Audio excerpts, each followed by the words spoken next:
তোমাদের দিয়েছি না? বোর্ডে আমি তোমাদের কিছু সমস্যার সমাধান দিয়েছি।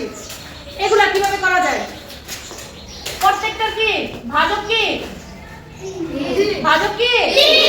ভাজক হচ্ছে দেখো এই সংখ্যাগুলোকে আমরা কিভাবে ভাগ করি? আমরা সচরাচর কিভাবে ভাগ করি? এভাবে ভাগ করি তো? 6 5 3 কে 3 ভাগশেষ থাকে কত? 2। আবার ধরো 120 এর যদি আমরা ভাগ করি 3 4 এ 12 এই 0 0 বার যায় 0। এখন একটা জিনিস দেখো, এটার মধ্যে কি আছে? ভাগশেষ। এটার মধ্যে কি ভাগশেষ আছে?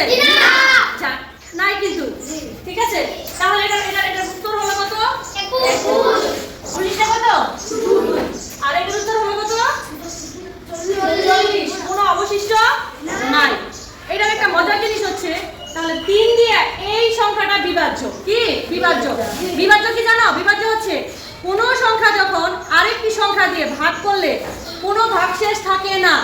কোনো সংখ্যা যখন, যেমন এই সংখ্যারে আরেকটি সংখ্যা দিয়ে ভাগ করার পর কোনো ভাগশেষ নাই আছে, তার মানে হচ্ছে ওই সংখ্যাটি এই সংখ্যাটি 3 দ্বারা বিভাজ্য। বুঝতে পারছো? এটাকেই বিভাজ্যতা বলে। বিভাজ্য এটাকে কি বলে? বিভাজ্য বলে, বিভাজ্যতা বলে। যখন কোনো সংখ্যা আরেকটি সংখ্যা দিয়ে ভাগ করলে কোনো ভাগশেষ থাকে না, তখন তাকে কি বলে? দেখ, এটা ভাগ করার পর কত আছে? 21। অবশিষ্ট কত আছে? 2। তার মানে কি এটা 3 দ্বারা বিভাজ্য না। বুঝতে পারছো? এটা বের করার একটা সহজ এবং মজার টেকনিক হচ্ছে, দেখো তোমরা 4 3 2 তার মানে কি 432। ঠিক না?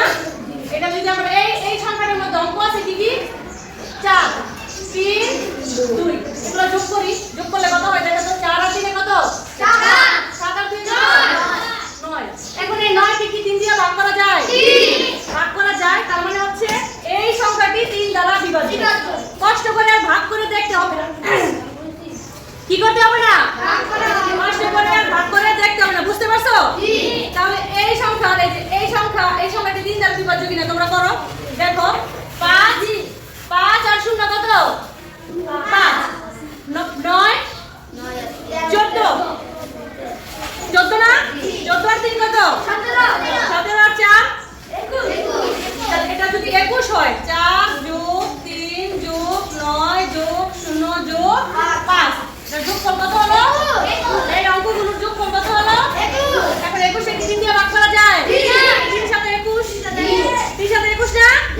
নাকি 21 কে 3 দিয়ে ভাগ করা যায় না? 3 এর নামটা বললে কত হয়? 3 সাথে 21 হয় না? এখন এই অঙ্কগুলোর যোগফল যেহেতু 3 দ্বারা ভাগ করা যায়, এই পুরো অঙ্কটারে কি করা যায়? 3 দ্বারা ভাগ করা যায়। ব্যাপারটা কেমন লাগলো? এখন যে কোনো বড় সংখ্যা দিলে বের করতে পারবা? ঠিক আছে, তাহলে আমি একটা দেই।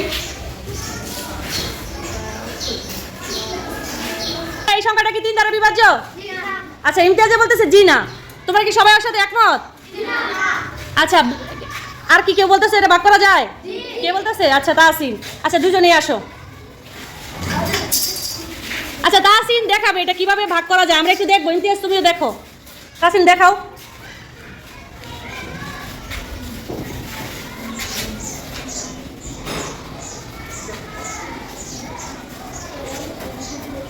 যোগ করো। ইমতিয়াজ তুমিও যাও, দুজনেই যোগ করো।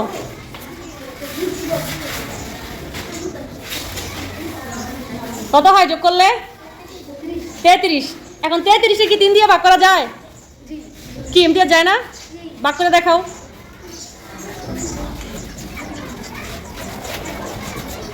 3 11 33। কি ইমতিয়াজ বুঝতে পারছো? ইমতিয়াজ তুমি বুঝতে পারছো? কি বুঝতে পারছো এবার বলো। এই সংখ্যার অঙ্কগুলোকে যোগ করে তাকে ভাগ করা যায় 3 দিয়ে। যদি ভাগ করা যায় তাহলে এই অঙ্কটা কি? বিভাজ্য। সংখ্যাটা কি 3 দ্বারা, মানে ওই সংখ্যা দ্বারা বিভাজ্য। আচ্ছা, ঠিক।